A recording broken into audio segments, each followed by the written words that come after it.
Most people ignore the sounds in their walls. A little scratching here, a bit of scurrying there. I used to do the same, until the night the chirping stopped being random and started forming patterns, almost like words. At first, I brushed it off as sleep deprivation from my overnight shifts at the hospital. But something about the syncopated rhythm, the way it seemed to stutter around my bedroom, made my skin crawl. I told myself it was just mice. After all, what else could it be? One night, as I was drifting off, the chirping paused, and the silence pressed in so thick I could hear my heartbeat. Then softly at first, I heard my name, whispered, then spoken, then chanted, in hundreds of tiny, perfectly synchronized voices. I shot up in bed, heart pounding, every hair on my body standing upright. The voices promised in their chorus to crawl out and show me what I really am.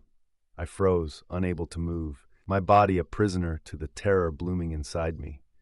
The next morning, I tried to laugh it off, blaming a particularly stressful double shift. But when I returned home, the walls seemed to pulse with a faint, unnatural warmth. I pressed my ear against the drywall and heard faint echoes, as if the little voices were huddled just beneath the surface, waiting for nightfall.